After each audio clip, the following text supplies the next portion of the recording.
This week on Chicago Beer Pass, Nick and I are doing a special Friday episode as we drink cans of Crushinator from Maplewood.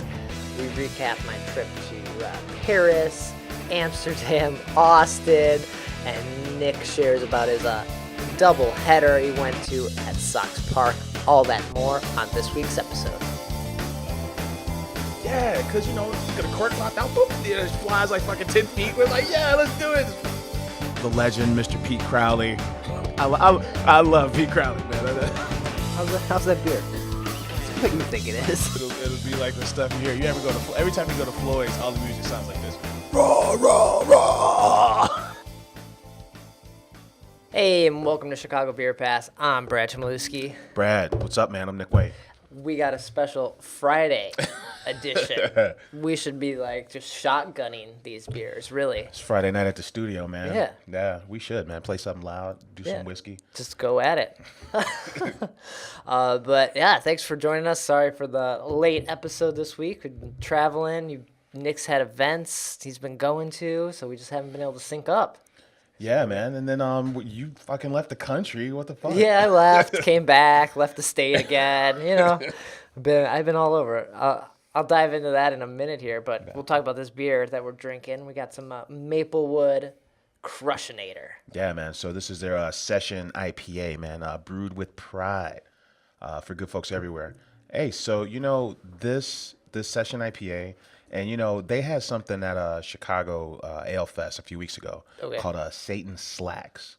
Yeah, it was a IPA with mango. It was a collab with Kuma's. Oh, okay. Yeah, so pleasant when they come around. When they make their way around in our little rotation here, yeah, it's always pleasant. I don't remember if we've done the Crushinator. I know we've done the Pants of Juice or Son of Juice. Yeah, there's Son of Juice, and then there's Husky Pants. Yeah, we've done the juice, and we've done, before they were in cans, we had one that might have been, I don't even know, that might have been the Crushinator, maybe. And then we both been to the Maple Room. Yeah Still, that name needs to catch on, dude. I love it. And then you know what else, man? Your Russian Imperial Stout comes in a coffee mug, old school diner style coffee mug when you go to I didn't know that. Okay. And they have cocktail or slushies, right? Yeah, so that's pretty awesome, man. Especially with the summer hitting, you got that place with cocktails, you got Glug slushies up north. Yeah. And and one more thing about them, man, when everyone was doing those chug, there was a series of chug videos that went around recently, and from breweries, doing some kind of Arctic shotgun challenge or something. Well, or they probably challenge each other or something. Yeah. Okay. And when these guys, when it came to their turn, they they chugged like a whole fifth of whiskey, all of them in the video. Damn. Yeah, it was bizarre. I didn't see any of those. Yeah, those guys are they're different. Nice. Okay, but always digging their stuff. They are really crushing that New England style IPA. They're kind of, I feel like they're up there in the status of it for people. So, yeah, check out this beer. Check out their spot, the Maple Room. Go see a movie. All that good stuff. Yeah. What is it? So it's session IPA. It's coming 5%, 4.5. This one's got four different hops. Yeah, this is not going to get our Friday started. No, 3 grains. One of them's a flake maize. I always like to follow because I don't know what everybody's not doing the same thing to get a hazy beer. This is flake maize is one of the grains in this one. Oh, does that help with the haze? Yeah, I imagine it's probably hazier than just straight crystal malt or whatever that's being used. Maybe, okay. Yeah. But yeah, a ton of hops. Nice. So we'll crush these as we talk about this past week. So following last week's episode, I basically bounced. I was out of Chicago, so I wasn't diving much into Chicago events or anything like that. I was out in Paris. Right on. And I don't know if I talked about it on the episode, but I was pretty sure the beer selection was going to be weak. Yeah, man. I think we were saying to get beer, you probably have to hit up, one of their European neighbors to get some proper beer. But in Paris proper, how much good beer would you find, right? Yeah, you would think that it being such a tourist place, you would see some beer bars or it would be something. No, they do a lot of Belgian beers. They have that. Is it Left? Leffe? The one that I think AB picked them up a while ago. Yeah. And then they have their basically equivalent of their Bud Light or Budweiser on tap, and it's about the same everywhere you go. And that was pretty sad. Yeah. I didn't even run into like a rare beer bar or see a spot that had something different. We did hop on the train and go out to a brewery or a brew pub called Panami, and it was pretty far out there on one side of Paris, so we had to take a couple trains to transfer over there and then walk. It was like the Joliet of Paris. we had to walk like, I don't know, 20 minutes after the train to get out there. And as you're walking down there, you just realize everyone just hangs out on the river and just drinks. Like they have their little blanket and they're just next to the water. Basically, if you're sitting on this table, the water's right there. Like you could lean and fall in the water, but everyone's just out there drinking, Just hanging out by the wine. river. Saw some people smoking a hookah. Just like they got food out there. They got picnic tables. Sounds like my kind of river. Like everything's going on. Down by the river. Yeah, so we should have did that, but we ended up walking and checking out this brew pub. We got there just before last call because we were running all over the city. So had a couple beers there. They had a New England IPA. No kidding. This brewery in Paris. Yeah, not good. Of course they. Not good. And I'm not saying that because I was hating on the style for so long. Yeah. They just shouldn't do it. Like it's not. That's tough, man. Because this is a major city. Yeah. You think London, you think Paris. This is a big city, so I don't know what's up with that. All these other big cities, they all have good beers, so I don't get it. Yeah. Hey, but yeah, I guess right. What was that like? Paris is like they grow grapes, probably, right? Like, is it? Well, yeah, out in the country. Yeah. There's a big wine. That's their jam. Mm-hmm. And then I think people who got into beer over there were living so far north where the grains grew and the grapes didn't really grow that well. I guess that would probably make sense. So yeah. it's not a beer culture. Yeah, they have lots of wine. We did a handful of wine. I did a lot of white wine. I think it might have been the summer and walking around so much, like just drinking light white wine. Yeah. So yeah, not a lot of beer there.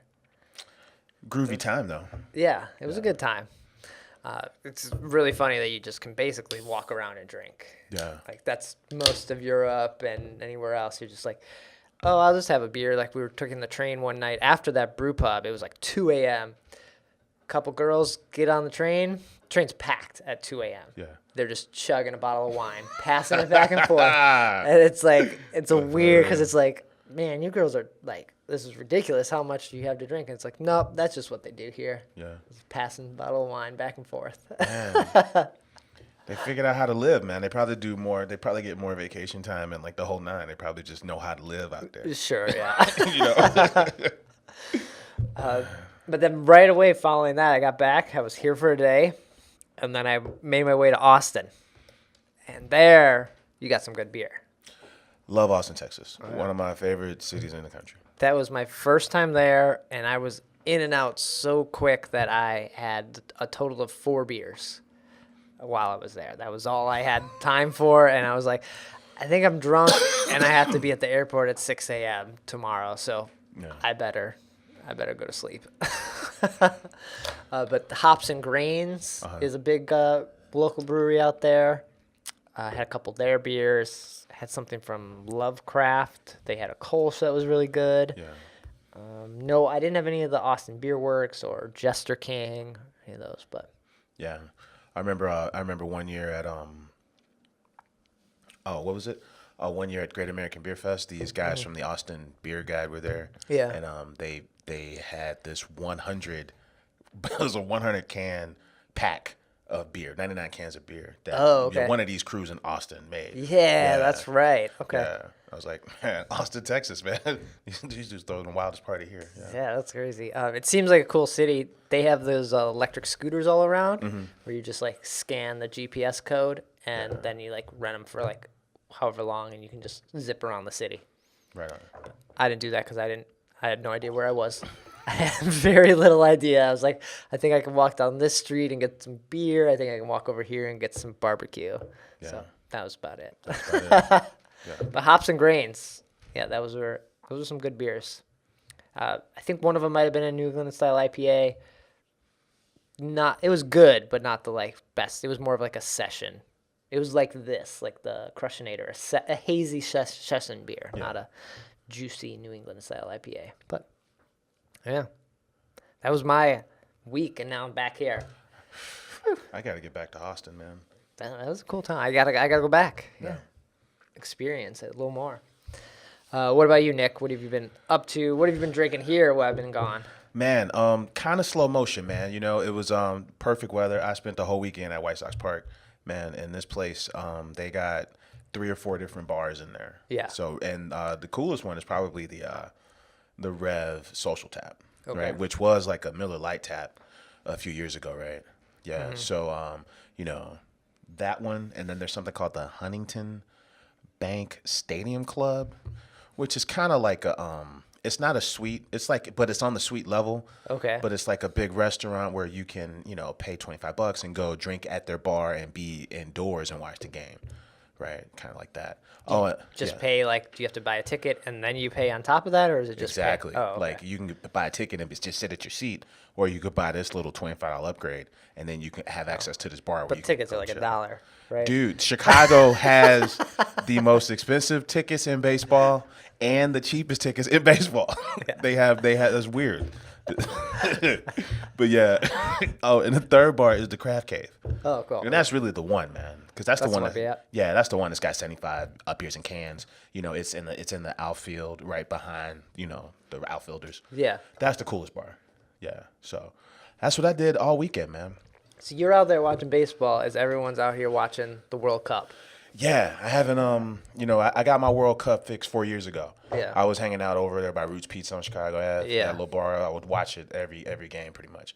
Yeah. Oh, but that was last time. So okay. Yeah, I watch baseball or just you know watch something on demand. That's about it. But, yeah. Yeah. Oh, but yeah, man. So I had some Hot Butcher stuff was out there. Oh, cool. What is it? What else did I really dig?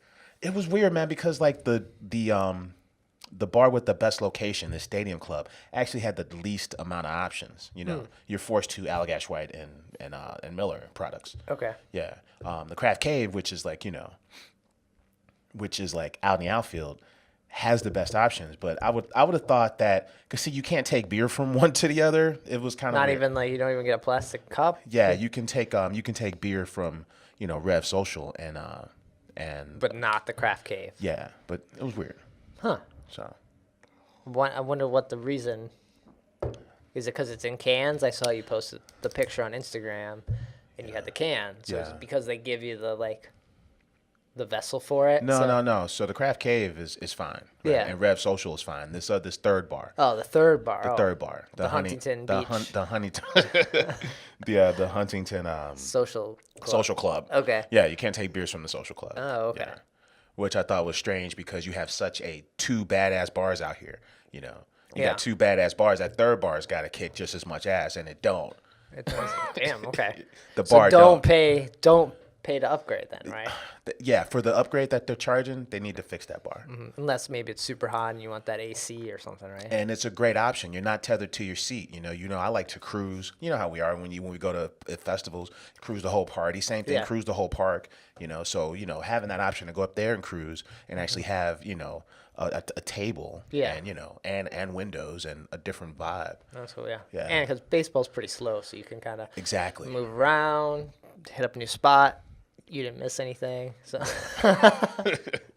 Yeah, but I love that park, man, because the outfield, there's nowhere to party afterwards, right? Maria's is like a mile and a half away. So tailgating is really popular down there. Yeah. Tailgate game is real strong down there. Oh, but then there's a concourse right behind the outfield where people just kind of cruise with their beers, and you just go to every bar because every bar's got different beer and you drink. I've never been to the stadium. It's a fun ride, fireworks night. It was good. I did find. I was going through old baseball cards that I picked up from my mom's house. I was just getting random stuff that was still there. I had an old Chmielewski ticket stub from the old park. So that was cool. Right. But that was the only game. But that was the only Sox game I've ever seen. That's my only Sox connection. Yeah, old Chmielewski right across the street. Yeah. Now it's the parking lot. Yeah, that's kind of it's one of these days. I think the the fact that you can tailgate there is like pretty awesome, and the beer selection is amazing. Yeah. So But those are both facts. Yeah. that's cool. So anything else you hit up then, or just enjoying that outdoor life? Yeah, man, just living, man. Got a hold of some Italian sparkling wine for National Prosecco Week. Is that right now? No, this was last week. Last week. Okay. Last week, same week as the game. Yeah, so went over to the Gauge for like Nice. a little class on Prosecco, which was cool. Not a lot of difference between that and Champagne, except for with country of origin, right? Yeah, yeah. Oh, but Champagne is bottle conditioned, where the Prosecco is not. Yeah. Right. I didn't even have any champagne, and I was in the country. I also am not a champagne person because it gives me a headache.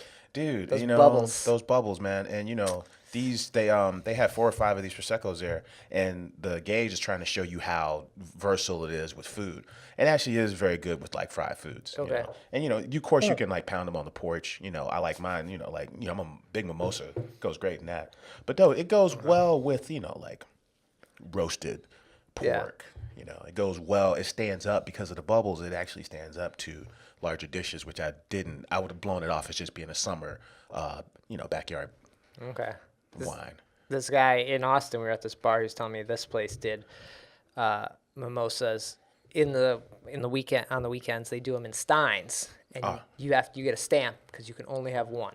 Like your hand gets stamped because you get not like the big Prosecco or champagne bottle, like the half size one, not the tiny one, but the half size. You get that and orange juice in a stein, and you're only allowed one of them. Man, I dig it, man. I know Goose Island, they do a Sophie mimosa, right? Like I do like that mimosa thing. Yeah. Oh, but that's all I went to. Last time I went to the Gauge was the day of the Chicago Cubs championship parade. Okay. Yeah. So I hadn't been there in a while, right on Michigan Ave. Okay. So Well, yeah, we'll have to. Yeah, I need to make it to a Sox game, and we should plan a remote episode. We should just tailgate in the park and then record some at the bars. yeah, That'd be fun. that's a fantastic idea. Yeah, Maria's is over there. Yeah, What else is over there? Well, Mars is kind of far away. Mars is far. Moody Tong, isn't that? It's like That's a true. little, That's a true. little bit of ways. The whole Pilsen scene. Yeah. isn't too far. Yeah, So you could make it. You'd make it around all those spots. yeah. Nice. Any standout things you had to drink then? Out of all of that?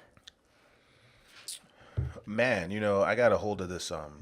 To check my Untap and see what I checked into that I really liked this week. Man, most recent thing I had was it was a gin cocktail with New Holland, the New Holland brewery that's also a distillery. Had their gin in a cocktail. Okay. Yesterday, I really dug that. Man, what else did I get that I really dug?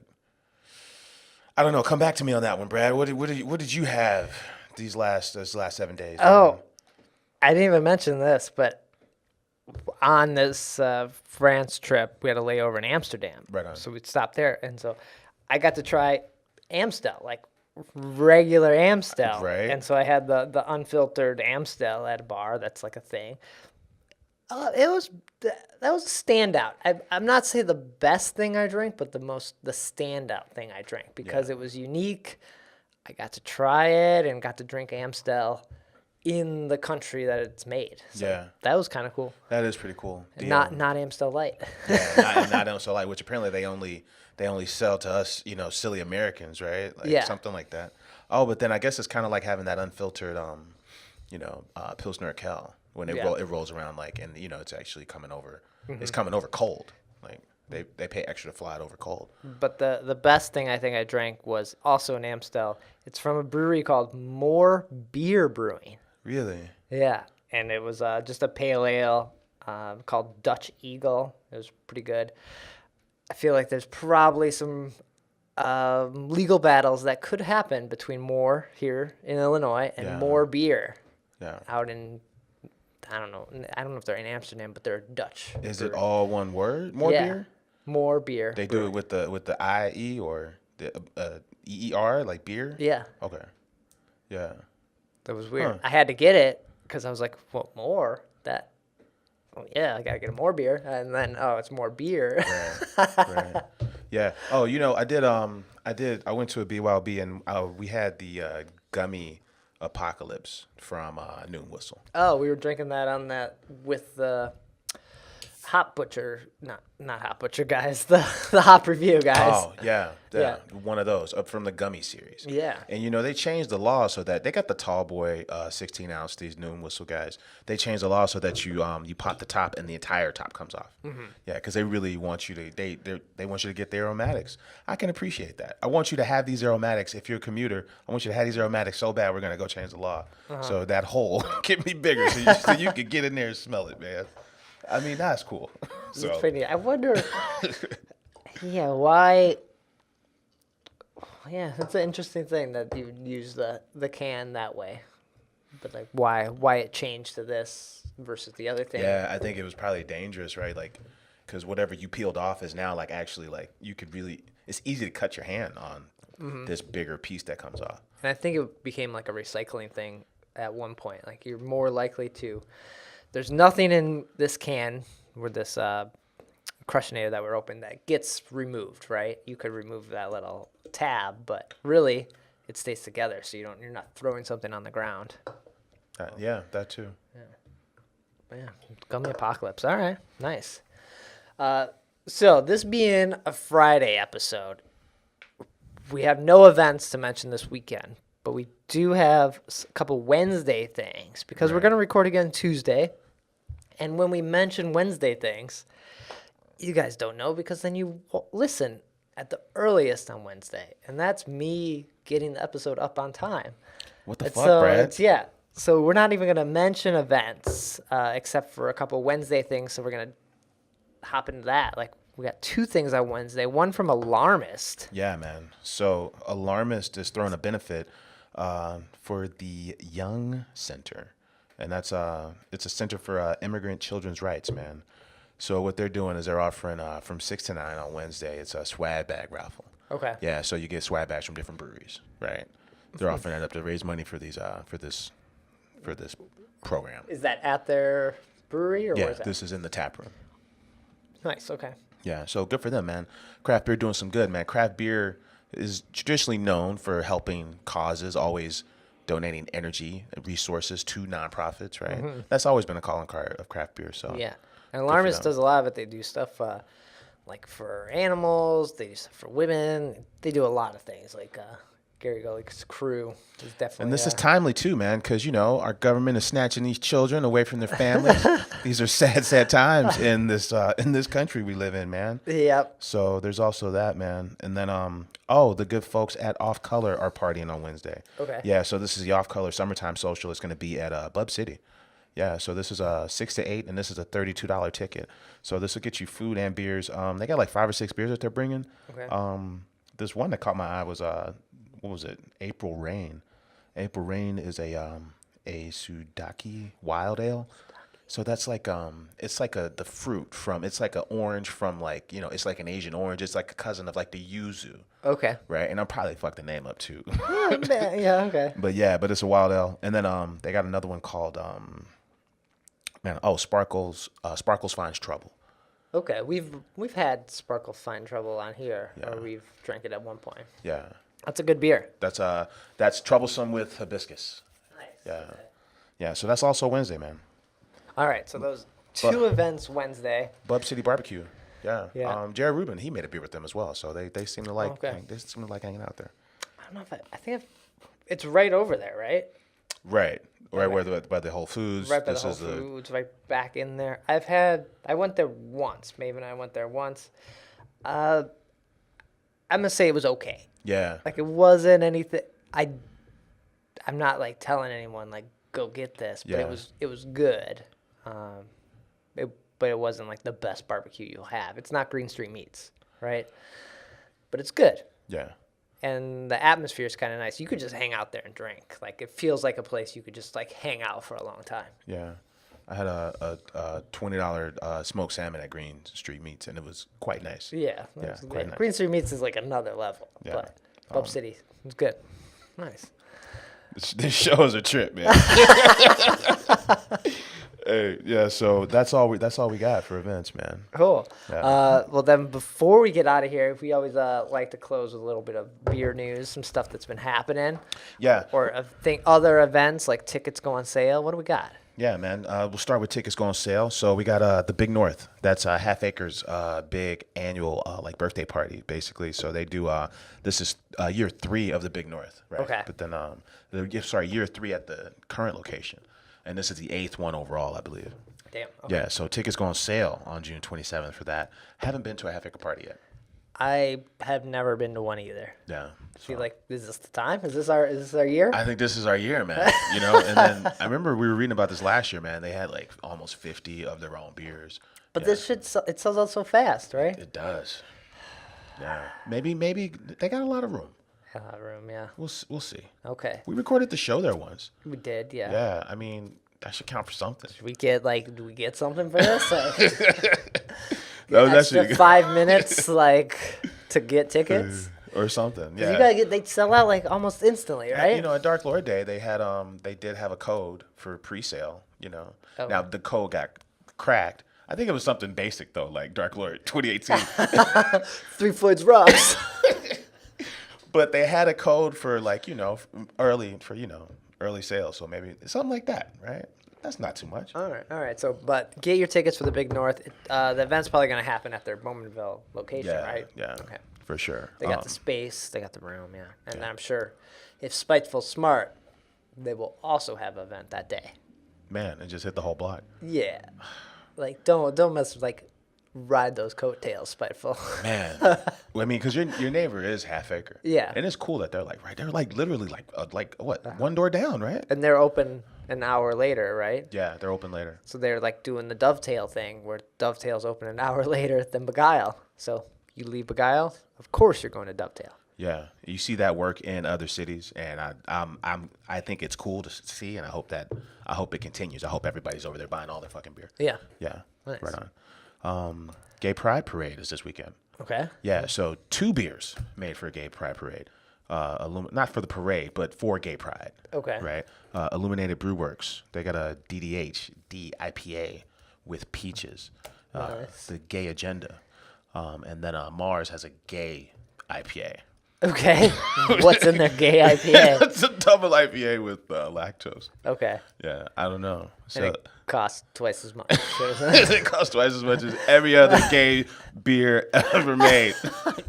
Hey, so Illuminators is cool, man, because 10% of their sales for every bottle is going to go to the Howard Brown health clinic, right? And that's this clinic that it eliminates disparities in healthcare experienced by LGBT. Okay. Yeah, so there's this for the cause. We're not sure yet what caused the Mars beer. They're probably do. They always do. Yeah. They did stuff with their radio. It was the radio one we did. We had the box, the boom box. I remember that, the lumping one. The Lumpin', some of that money went to Yeah. Lumpin' Radios. Those price tags equal the money goes to somewhere else oftentimes. So yeah. Yeah, right. Nice. So you can pick up those beers probably around or at their brew pub. Are they going to be at around for the parade, over there? Yeah, and then Mars is having a release party where they'll have the other beer.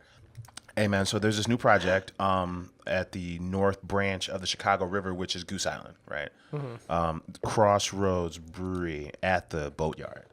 Yeah, so this is 6,500 feet.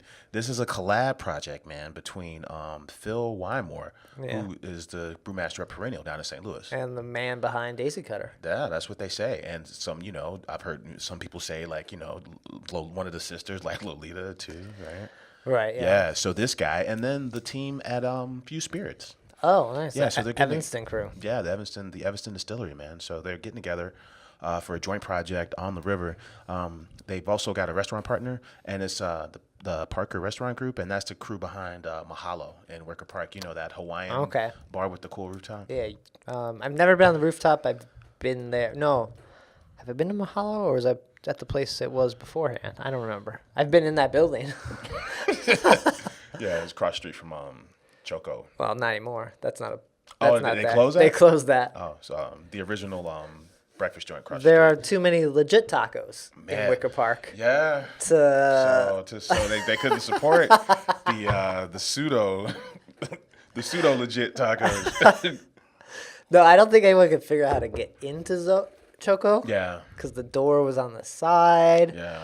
And so you're drunk on that street that is often full of a lot of people that are drinking, and you can't get in there. Yeah. You give up very quickly. Like, where's the door? I don't know. I'm out. Yeah. That place when it was cool when it was a tequila bar. Before that same building was tequila bar. It was cooler when it was that. Yeah. Super cool breakfast joint across the street though. Yeah, Bongo. Thank you. The Bongo Room. That's the original Bongo Room. Yeah. Oh, but this So sidetracked. so this brewery, man, this sounds interesting because, well, this is the place that Finch. Remember, Finch had this big article in the newspaper. Yeah, we got 80,000 square feet. We're building a brewery on the river for you, Chicago. That kind of shit. Yeah. Yeah. So that never happened, but this is that same area. Yeah, that didn't even just not happen. That wasn't even a thing. Oh my god, I can't believe we all fell for that. It was in multiple publications. I'm like, really, Finch is doing that? So this is in that spot. Or in that area. So they see it as because Goose Island, the island is it's got a lot of money from the city. It's been identified as some kind of zone that they need to turn into a retail zone, right? So there's a big push over there. There's already a coffee shop over there, right? There is. Then, so they're talking about Hero Coffee is the name of the coffee. Oh yeah, Hero's good. Yeah, Well, so there's Roscoe has like the spot here, Hero Coffee. They serve it. yeah. And there's one on Chicago Avenue, right down the street from Forbidden Root. So many coffee joints that I haven't really been to. Yeah. There's so they want this to be an event space and a live music venue as well. And then Few Spirits is gonna have a barrel. It'll be a barrel warehouse also. Oh, cool. Right. Yeah. So they're all getting together to party, and if this works out, they're gonna do another one in Dallas, Texas, allegedly. Whoa, okay. Yeah, because one of their friends on this project, they all went to school down there. It sounds like. Well, yeah, Phil loves Chicago. Anytime there's an event that he could be here for, he is here. I'm definitely a big fan of the city, and St. Louis isn't really that far. Yeah, yeah. So that sounds exciting. Chicago loves to drink, man. Like this could work because you can take that the water taxis are sometimes faster than regular taxis if you're downtown. So you can ride from Chinatown to downtown and then come up the North Branch and land at a brewery. Like you're getting traffic. You can get on like right over by the Goose Island Clybourne pub, right over there somewhere, right? Yeah, they've got a Clybourne stop, which is walking distance from this place, and they're probably gonna have their own stop now. I've never taken the water taxi. Dude, it's so dope. Yeah, it's like $5, $3. Yeah, like $4 each way. Yeah, it's cool. Damn it. Yeah, it's cool. I know. Taking it from basically that area to Chinatown is nuts for $4. Yeah. And What? Then, like we try to get from West Loop, to Clybourne, not Clybourne, but Ogilvy. From Ogilvy over to Michael Jordan Steakhouse, sometimes for lunch once a year. And in a cab, we timed it. In a cab, it's like twice the amount. It's like 20 minutes in a cab, and it's like an 8-minute ride on the. Where's Michael Jordan Steakhouse? Oh, it's on the Mag Mile. So it's it would be the Michigan Avenue stop on the water taxi. Oh, okay. Yeah, right next to Tribune Tower. Yeah. Yeah. See, I don't even know. I've never taken the water taxi. I don't know where it goes. I know it's a thing. I don't know how it works. Right. I think you can buy tickets beforehand, and they're a little cheaper, right? Yeah, and then there's stations. Yeah. And they sell tickets at the station. Damn. Oh man. Yeah. One of these. All right. Yeah. Chinatown water taxi. That's my mission for this summer. Yeah. I'm gonna go to a Sox game and ride the water taxi. I should just ride it to Chinatown, eat, and then. Fucking $6 later, you're at Sox Park. Yeah. Yeah. That sounds good. All right. We should get out of here. We'll be back in a few days with another episode, so you are getting them like back to back. Yeah. I can dig it. Yeah, cool. Nick, where can people find you? Get in touch when we're not recording. Right on, man. I'm on Twitter at Nicosio. And I'm on Twitter at BRAD. Chicago Beer Pass is on Twitter at Chicago Beer Pass. Website, Chicago Beer Pass. Everything gets posted there. We're usually posting on Instagram quite a bit, especially when we go to things. When we don't, it's a little lacking on there. But, we try to save our good photos for that. And then our Facebook page, / Chicago Beer Pass. We share other events, photos, articles, stuff like that. Check that out. And we'll be back in a few days, next week, with another episode. Take care. Right on. Oh, shout out to Taste of Peru. That's the BYOB spot where I had the apocalypse, gummy apocalypse. Nice. All right, cheers.